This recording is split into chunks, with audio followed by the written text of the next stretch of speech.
cleaned everything up once already and probably use them again, but that's not likely to happen. But anyway, and so we're continuing on with our study of Daniel and the hope that God gives to his people in the midst of sometimes hostile environments. Daniel, as we've said many times already, a prophet to God's people in Babylon during the 70 years that they were in exile there, and tempted to either knuckle under and just assimilate with the culture, or to separate themselves entirely, kind of hunker down and wait this thing out. And Daniel, of course, leads them and leads us to think a little bit differently about our options. We are still using the lesson sheet that has the January 26th date at the top. It says session 2.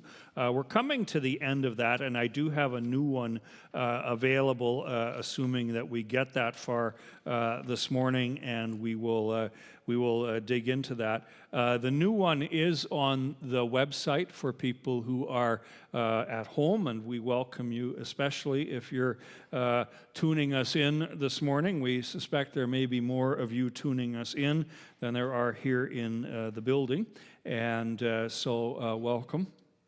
And especially on a day like today, perhaps worth mentioning that discussion is one of the great parts of Bible class. So if you do have a question and you're at home, just note down my email address. Oops, the pen isn't quite woke up yet. Here we go.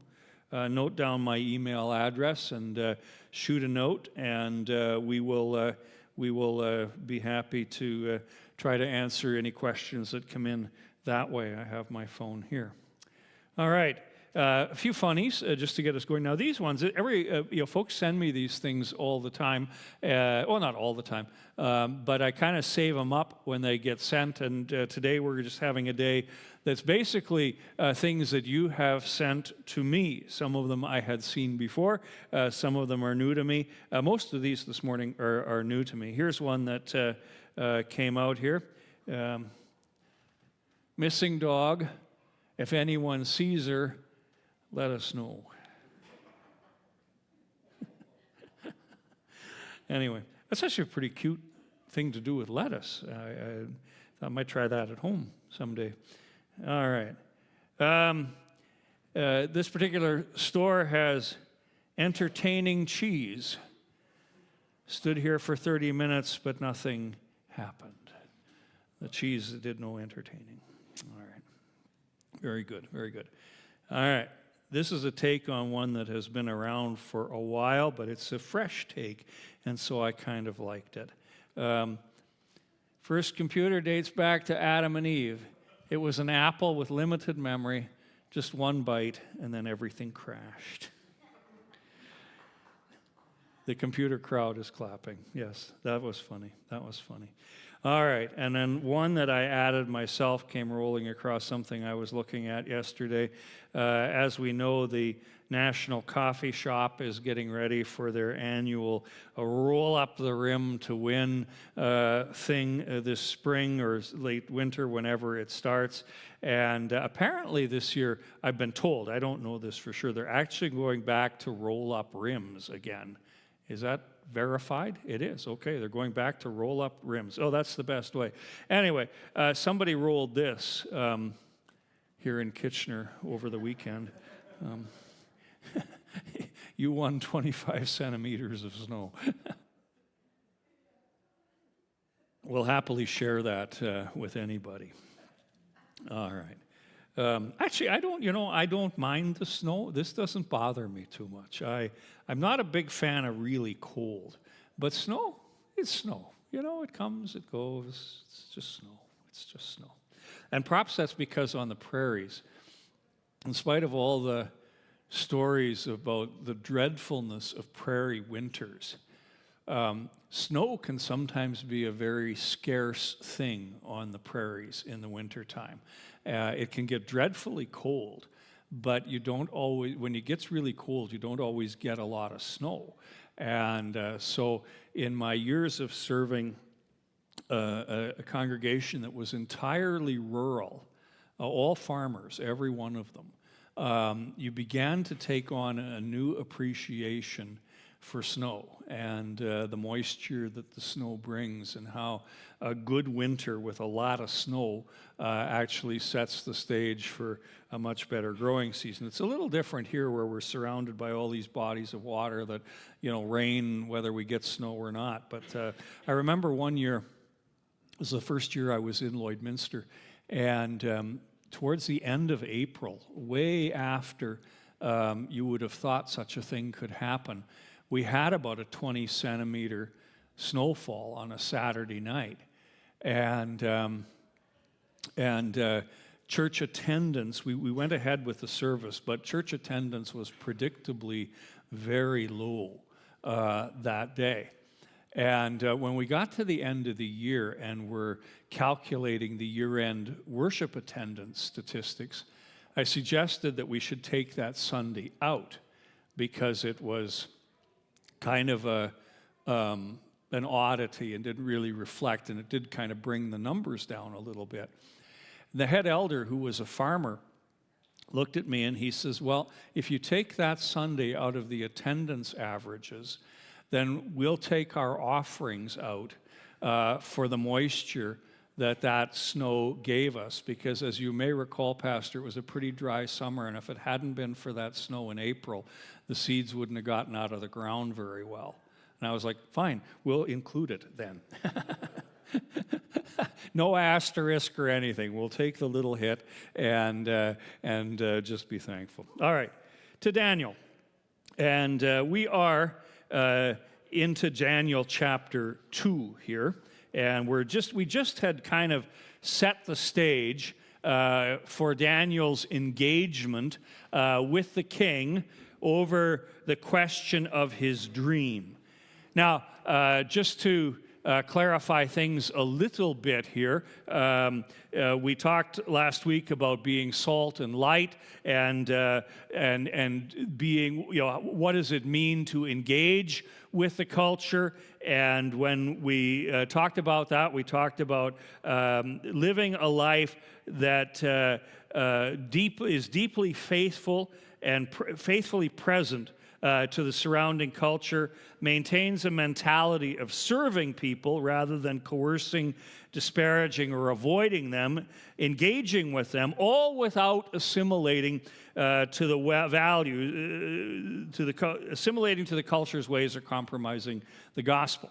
And this is the challenge that is before Daniel as he is confronted with the question of interpreting the king's dream. Now, just to kind of reset the stage here, we won't read everything over again, but we are in Daniel chapter 2, and we had read through the first 14 chapters of this, and 14 verses, rather, of this, and the issue, again, I won't read the whole story to you because it takes a little while to read, is that Nebuchadnezzar had a dream. And the dream troubled him. And he wanted to know the interpretation of the dream. And so he summoned the enchanters and the astrologers and the magicians that they might come and tell him about this dream. However, there was a catch. He wasn't going to tell them what the dream was. They had to tell him, first of all, what it was that he had dreamt, and then secondly, if we could maybe get the folks in the parlor to tone it down a little bit. I'm hearing them almost as well as I'm hearing myself, and I'm seeing other people being distracted as well. They're welcome to join us, actually. Thank you. Yes, I'm hearing the parlor almost better than I can hear me. What are we looking for? Attendance sheet. Oh, I've got those here yet. I haven't got them out. I was waiting. But if you want to be the shepherd of the attendance sheets while we're shushing the parlor, that would be wonderful. All right. So the issue here is, as I was saying, Nebuchadnezzar had a dream. and he wants this dream interpreted. And in order to do that, he calls in the enchanters and the astrologers and the magicians, and he says, all right, I've had this dream, it's bugging me, please tell me the dream, then tell me what the dream means. And the astrologer, the group of them say, we can't tell you what you dreamt. And if we can't tell you what you dreamt, what the actual contents of your dream were, chances are pretty remote that we're actually going to be able to tell you what the dream means. This is a matter for the gods, is what they say. And I said last week, that's a line that we need to hang on to. This is a matter for the gods, because it tells us something about their culture and about their understanding of religion and what God is all about.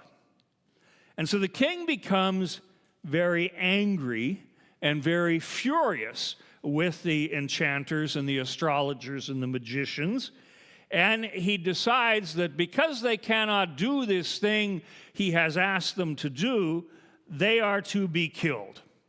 All of them. Wipe them all out. Get rid of them all.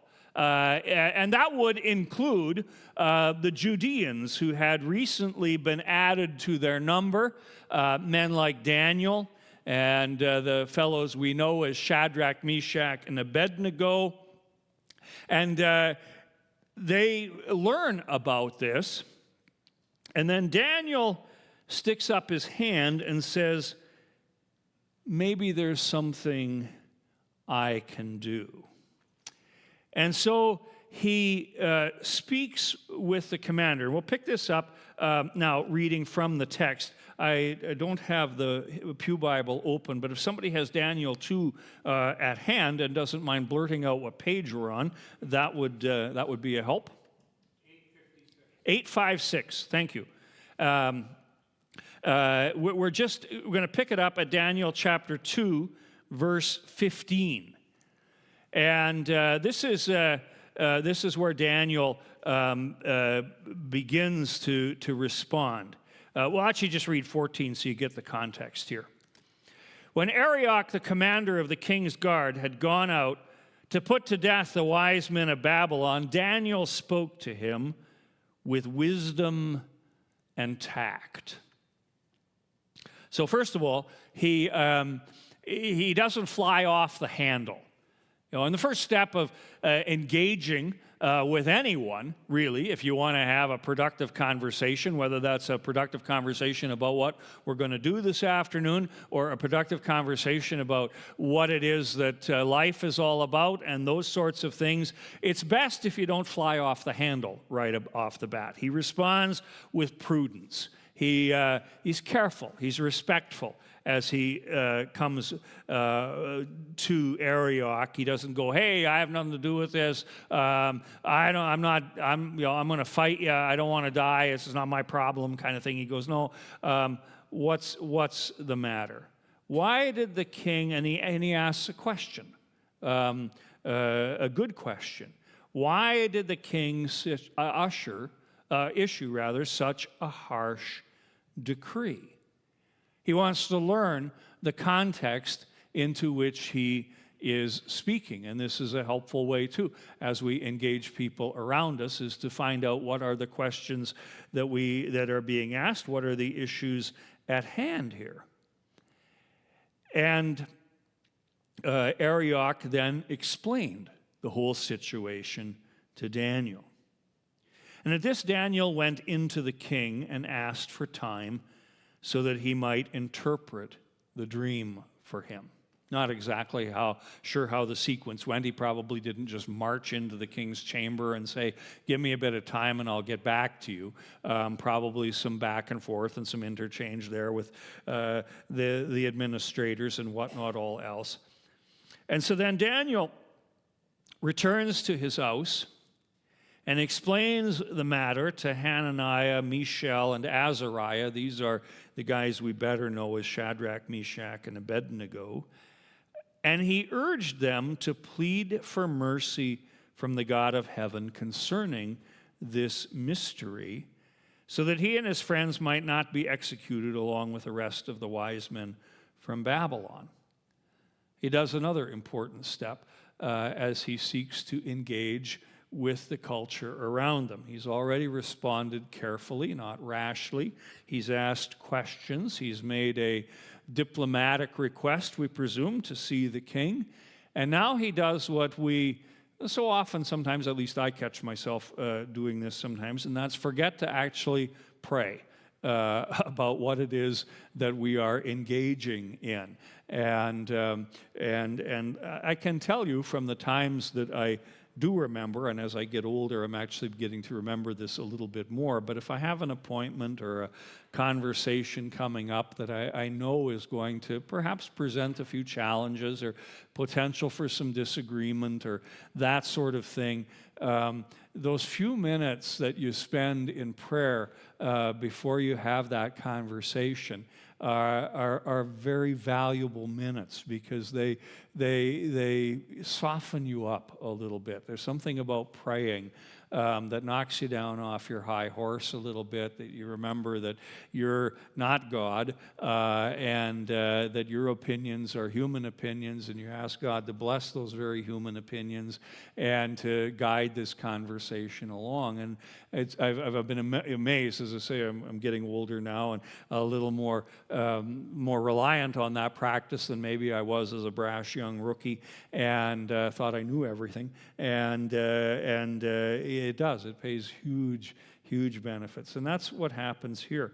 As he prays, the mystery is revealed to Daniel. And so we want to take a moment and just look at the prayer that he prays. It's set off on the page in kind of justified by the center, at least it is in mine, because it's a very poetic prayer that he offers, and it gives us some insight as to what Daniel is going to bring to this conversation, which is going to be new and different for Nebuchadnezzar and the people of Babylon. So let's take a look at Daniel's prayer. Now, what's on the screen here is the English Standard Version.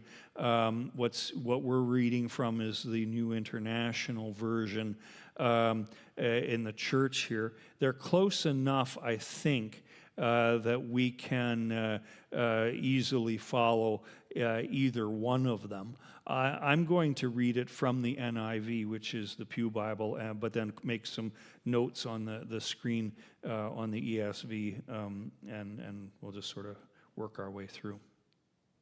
Praise be to the name of God forever and ever. Wisdom and might are his. Two very important attributes of God. And we're going to see in a few minutes how Daniel is able to bring these two attributes of God into his conversation with King Nebuchadnezzar, both the wisdom of God and the power of God. Just sort of hold those words in your minds. He changes the times and the seasons. He sets up kings and he deposes them. He gives wisdom to the wise. The gift, the thing that God has, his wisdom, is not something that he holds on to and doesn't share. His wisdom is something that he's eager to share with people. And he also gives knowledge to those who have understanding. The God of Daniel and the God of the Bible is a God who is not just all-powerful and all-strong, can change the seasons and do all these other things. He's also deeply relational. He wants to deal with people. He wants to interact with people. He wants to give people wisdom. He wants to give people knowledge. He'll reveal even deep and hidden things. He knows what's in the darkness, and the light dwells with him. And on the basis of laying out all of that understanding of who God is, both this mighty God and yet this very personal God, he can give thanks. To you, O God, my fathers, I give thanks and praise, for you have given me wisdom and might, and now have made known to me what we asked of you, for you have made known to us the king's matter. I just was reading from the screen. I guess I had said I was reading the other one. Anyway, the dream has been made known, and he is now able to interpret the dream. Okay, well, we'll pause there for just a half a second, and we'll check if there's any questions online, any questions in the room, any questions at all. All right. That wasn't a question. That's a comment. Okay, which we won't worry about. All right. Okay. So Daniel then engages with the king, and he does so in an interesting kind of way here. We'll just read a little bit further from Daniel, and just to get again the context of what is going on here. Then Daniel went to Arioch, whom the king had appointed to execute the wise men of Babylon, and said to him, "Don't execute anybody. Don't just start lopping off heads here. Take me to the king, and I will interpret his dream for him." Arioch took Daniel to the king at once and said, "I have found a man among the exiles of Judah who can tell the king what his dream means." The king asked Daniel, also called Belteshazzar, remember he has this other name, "Are you able to tell me what I saw in my dream and interpret it?" And Daniel says, "Yes, I can. I have it." Now, before we get to his answer, we want to just take a little bit of a short little detour. I don't want this to be long. And just understand a little bit better the assumptions that King Nebuchadnezzar and the Babylonians generally had about the gods. They, like a lot of ancient societies, did not believe there was just one God. They believed there were many gods. They had gods of this and gods of that and gods of 100 other things. And maybe, yes, this is the point I need to hand out the new sheets. Yes, this is where we hand out the new sheets. Right. So we have a few here. Brent, if you'll be the sheet monitor here. Yes, this will be very good if you have these. We finished the prayer. That was the end of that other sheet. Sorry. So we'll just give a minute here, and I'll get the proper sheet in front of me too.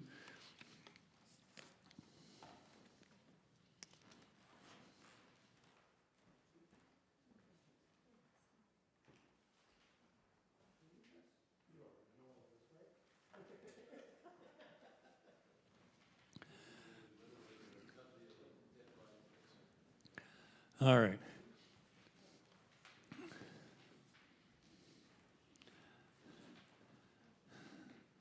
Oh, it was one coming back at you, Brent, there, yeah. Yeah, Melanie, sorry, do you have a question? Yeah. No, just a comment that's interesting from the NIV in the footnotes is that the book is originally written in, I guess, the language of the Chaldeans. Yes. And then in the footnote on 856, it says that from this point on, it's written in Aramaic. Yes. Did you, in studying this book, come across the reason, or I mean, a purported reason, or? Yeah. Daniel is alone.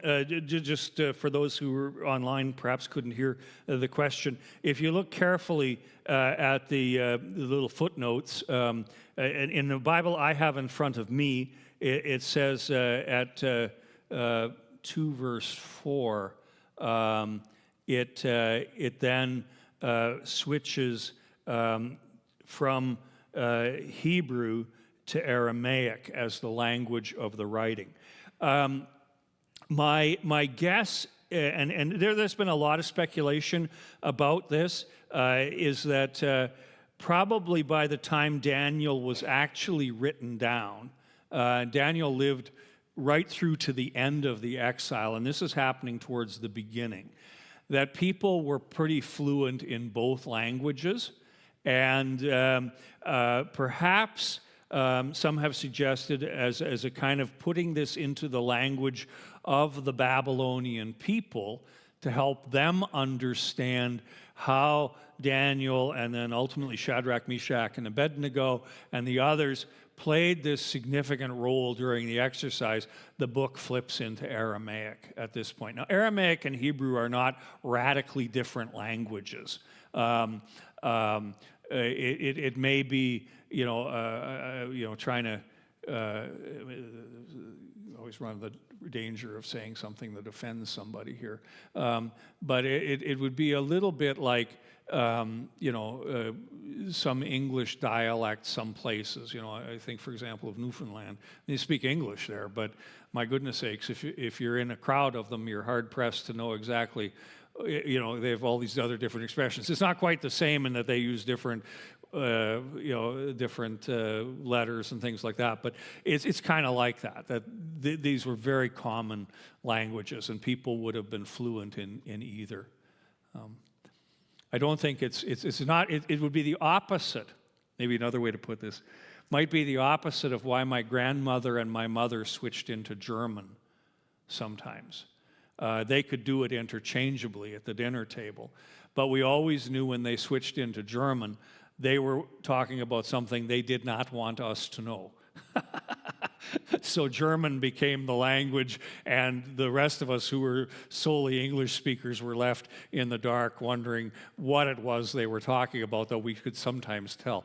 The opposite might be the case here. We want more people to know about these interactions, so we'll put this part in Aramaic. People have speculated on this for a very long time, because Daniel's the only book of the Old Testament that does this, that switches into Aramaic, and for any extended period of time. There are a few little Aramaic bits here and there, but Daniel's the only one that writes chapters and chapters in Aramaic. Yeah, Melanie again. I know too, from having gone to an exhibit at the ROM a couple of years ago, that Mesopotamia was the cradle of written language beyond hieroglyphics over in Egypt. It was the earliest script that you were finding there. And so in the sense of written language, they were establishing something of a benchmark. And they were a highly literate community. And Nebuchadnezzar, we also see, was a man of rule of law, even if he was very concentrated in his sense of power. It really was the benchmark, like going to get your French against the Delft standard. Exactly. Yeah, no, this was a these weren't backwater yokels. The Mesopotamians. This was a highly developed civilization, with moving, very much into written languages, many languages, and so it doesn't maybe surprise us that a book written in that context might reflect the society in which it was written, which is this place where people were literate, very literate, and valued that. Okay, back to King Nebuchadnezzar again, and what does Nebuchadnezzar assume about gods? Babylonian religion tended to assume that there were A, many gods, B, that the gods kind of operated in one sphere and humanity in another. And that you really didn't have a lot of direct interaction between those two spheres. This goes back to the comment that's made by the enchanters, the Babylonian enchanters, who say no human can do this, tell you what your dream was, and then interpret it.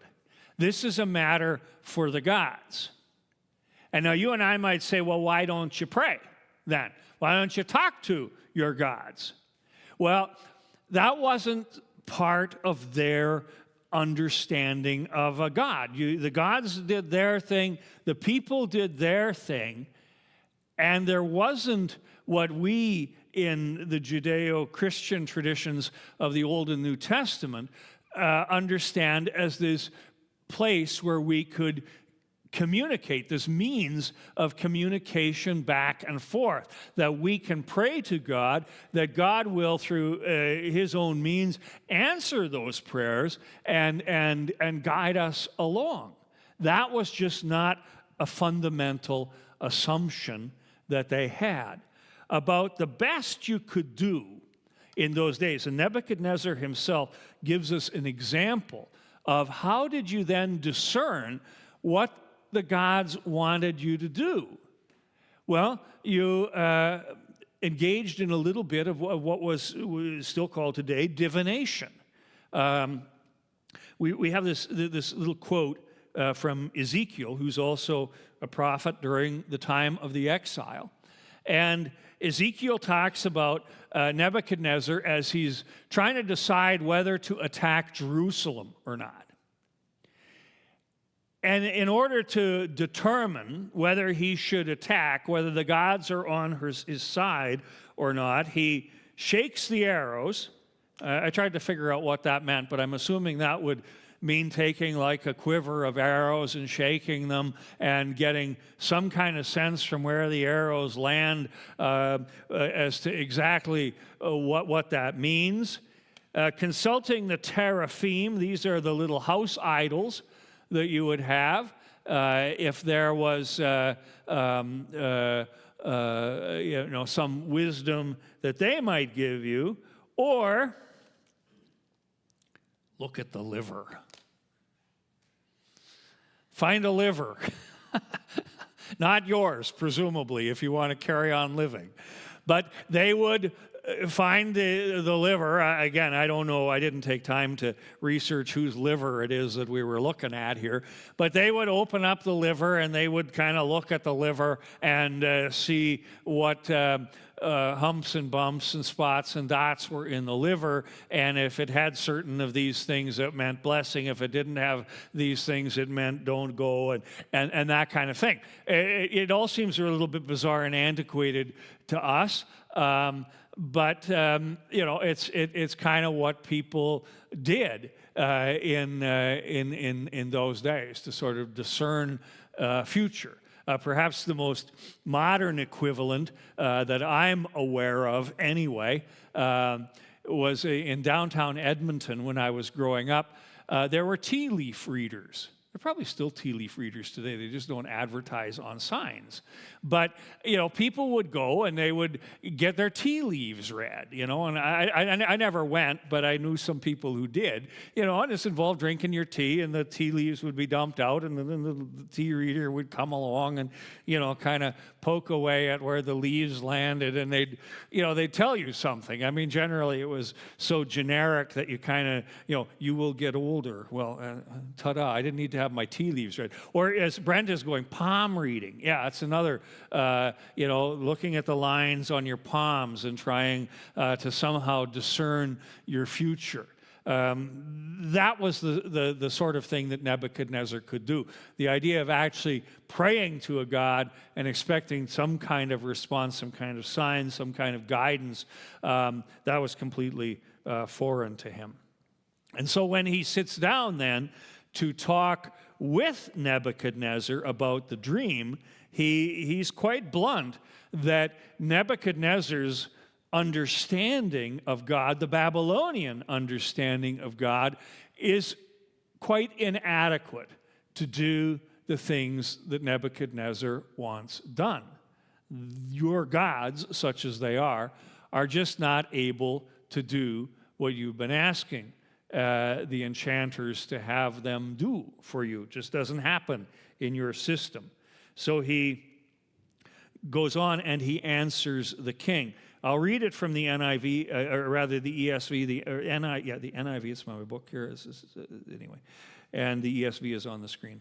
Someday we need to get ESV Bibles in the pews so that we don't do this all the time. But anyway, it is what it is.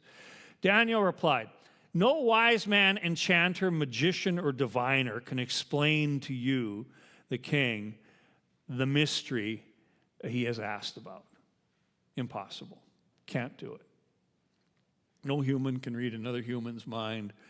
And your gods, such as they are, don't do that sort of thing. But there is a God in heaven who reveals mysteries. He has shown King Nebuchadnezzar what will happen in the days to come. Your dream and the visions that pass through your mind that lay on your bed are these. I won't get into the dream itself in a little bit. But he has made known, there is a God in heaven. What he is saying here is that there is a God in heaven who is not like your gods. He's engaging with the Babylonian culture. And he's saying, you think there are all these little gods, and I made a list of them on the lesson sheet here, just of some of them. Gods of wind and air, gods of water and creation, goddesses of love and war and fertility, gods of wisdom and literacy, God of the sun. You got all these gods, and even Marduk, the god that was kind of the head honcho of all of the gods. Very powerful, but not particularly omnipotent, certainly not all-knowing, focused on other things like magic and medicine and to some degree the well-being of the earth, more in the lines of the fertility and things like that. There's another God, he says. In fact, what you've got aren't even gods at all. There's a God in heaven who reveals mysteries, who interacts with people, and who has the power to give you what you are looking for. And, as Daniel points out, it is in fact this God who has given you this dream. He has spoken to you personally about what's going to happen in the latter days, or in the days to come. And this is, I think, a wonderful example of engaging the culture. Daniel's been very, very sensitive to what the culture is. He's understood the culture. And he's engaging with that culture by pointing to a God who is above that culture, that supersedes the gods of their culture.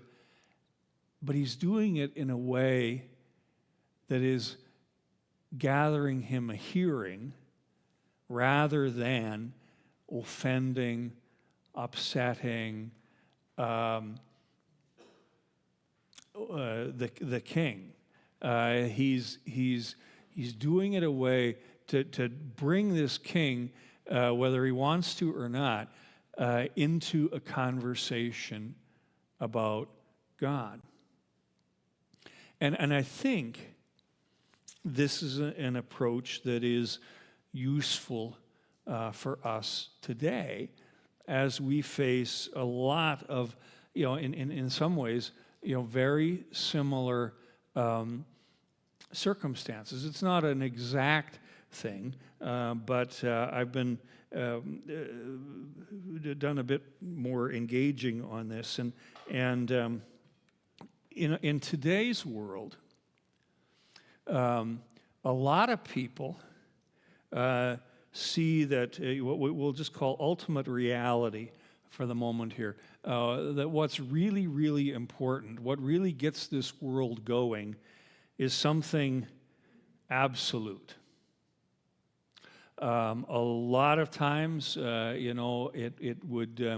it's kind of the scientific process of that began with a big bang somewhere back at the dawn of time, and that what was unleashed at that time has continued to unfold according to absolute or arbitrary, more or less, scientific principles, rules, and laws. That we're all here today because that happened, and we are part of the consequence of all of that. And reality is absolute, and nothing we can do to change that. We're just doing our thing here. The ancients used to talk about this, guys like Aristotle and some of them, as that who were not obviously Christians, but engaged in Greek religion. They would often talk about something. Oops, erasing as fast as I'm writing here. I don't know why that's erasing. A prime mover. Something moved first, and it set everything else in motion. Today, like I say, people might say that was a big bang, and it just set everything else in motion. And that big bang is the consequences of that are still being played out and will continue to play out for as long as it takes, kind of thing. Then on the other side of the spectrum, when people do talk about God, in our world today, a lot of times, people put a lot of emphasis on their personal. God is very personal. God is our friend, and again, nothing in a sense new under the sun. In that we talk about, the Greeks, the Romans, the Babylonians. They had all kinds of different God, a God for this and a God for that. And though we don't outright say that, at least in some religions do, Hindu religion still, which is becoming more prevalent here in Canada. Many gods. There are all kinds of gods. They're all very personal. They're doing their thing, and all of that. And people talk this way today too. Still, kind of in a very colloquial way about God being this kind of person, kind of your friend, somebody who's got your best interest at heart, but doesn't really have a whole ton of authority in your life. Who maybe the concept that probably would best describe this today is the image that people have of God as being some sort of supernatural grandpa up there who's kind of looking down on things and kind of nods and is like a good grandpa. He doesn't get too wound up about things. He's just kind of there, and that sort of thing. And what Daniel does, and the challenge for you and me in today's world, is to kind of cut across both of these and to teach what the Bible teaches, in that we have, or maybe the best way to do this would be to go this way. We have a God who is absolute, all-powerful, all-knowing, who makes the rules, who created this thing, and who is allowing the creation to go, but who at the same time is personal. Personal within the Godhead, in that God is three persons in one, not that we can ever adequately explain the Trinity, but personal in the sense that he also wants to relate with us as human beings. And we have the same kind of opportunity, I would argue, to think about what it is and who God really is, that God combines these two things that are often isolated from each other, the personal God and the absolute God, and brings them together. The scriptures show us in a God who is all of that and then more. Paul talks this way in the letter to the Colossians. I just put a couple snippets of it on the lesson sheet at the end of the first paragraph on the second page, but we'll take a longer run at it from the text that's on the screen. For by him, again, God being personal, all things were created. Now the him here is Jesus, just to sort of set this in the proper context. By him all things were created in heaven and on earth, visible and invisible, whether thrones or dominions or rulers or authorities. All things were created through him and for him. He is before all things. He's the absolute one. He's the one who moved. And in him all things hold together. He's the one that's following this process as it continues to unfold. In him, in Christ, the fullness of God is pleased to dwell, and through him to reconcile to himself all things in heaven and on earth, making peace by the blood of his cross. So God is on one hand, absolute and powerful. He's the one who creates, who sustains, who gives us this world. But at the same time, immensely personal and wants to be with you and cares so much for you that he will actually become a person so that he might reconcile a fallen humanity to himself. And the consequence, verse 21, and you who were once alienated and hostile in mind, doing evil deeds, he has now reconciled in his body of flesh by his death in order to present you holy and blameless and above reproach before him.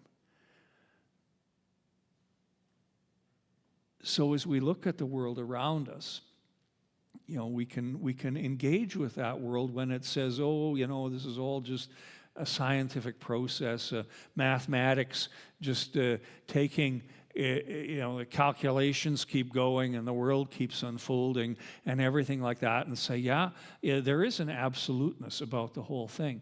But that absoluteness isn't just the absoluteness of science. It's the absoluteness of a God, but that God is at the same time deeply personal. And this is what Daniel is beginning to reveal to Nebuchadnezzar here. That, you got your gods, but they're too small for what you're trying to do here. They're not up to this task because they're not really gods. There's a God in heaven, and he's the one who brings these two things together, the absolute and the personal. And it happens, ultimately, Daniel doesn't go this far quite yet. It happens in Christ, where the two things come together in him, and we are in him. And so we witness to both of those things. All right, we're coming to the end of the time, but we'll take a look here for any comments, questions, observations, or if there's any in the church. I hope I'm not blinding you with science here or something, but I think there's a kind of what Daniel does, in a certain sense, I think serves as a model for you and me, just in the way he does it, in the very respectful tone that he engages with the king and with the king's servants, and then in also the way that he really gets at the heart and the core of the problem. He puts his finger right on the issue. This is a matter for the gods, they all said. And he said, well, you're right, but your gods are too small, so let me tell you about the God who makes all of this possible. Comments, questions, observations? Yeah, Brent. I was going to say that's sort of akin to Paul and talking about the unknown God. Yes, absolutely. Very good. Yeah. Paul does exactly the same thing in the New Testament in the book of Acts. I think it's chapter 17 where he's there in the marketplace, and there's this, they had so many gods. They were so hard. The Romans and the Greeks had so many gods they weren't even able to number them all, and so they had this sort of anonymous altar. It's the unknown God. In case we missed anybody, this is for you. And he seizes upon that moment, that altar, and he says, "Here, let me tell you something about the God you don't know, but who desperately wants to know you." And yeah, same kind of thing. He grabs the culture right where the culture is at, and then is able to respond to that culture. Absolutely. Yeah. Any other comments? Yeah, Melanie. He does so though in a less, he's much more of a diplomat than his friends Meshach, Abednego, and Sure. yeah, he is, because they come with a forcefulness Yes. in the next chapter Yes. that Daniel does not have. So I wonder if what we're seeing is God really speaking through Daniel to soften the king. Yes. And if you look at how Daniel brings the king around, he takes none of the glory because he's dealing with a complete despot. Yes. And he just sort of says, "You, O king." Yes. He lets God have the glory. He's Yes. very skillful Yes. in his persuasion. Yes. And when you go forward and then you see the next three Israelites, Yes. they come back to him with a forcefulness and almost, it takes a little bit of the glory away from God. Oh, absolutely. Yeah. Yeah. But they're different. I think we're, and we'll get into that, if not next week, in a couple weeks, into the whole incident with the fiery furnace and why these guys end up in the fiery furnace. And yeah, and even the book of Daniel has kind of foreshadowed the fact that of the four, Daniel is the one who's just a little more gifted than the others. He was given the ability to interpret dreams, and he's given the ability to, he's got that kind of cultural, maybe a bit more cultural awareness about him than the other three will have, and they will struggle a bit with that. Yeah, absolutely. Yeah. Okay, we're pretty much out of time. It's not that there's like 1,000 people that have to get shuffled in and out of here today, but we will respect the time so that we can get ready for the second service.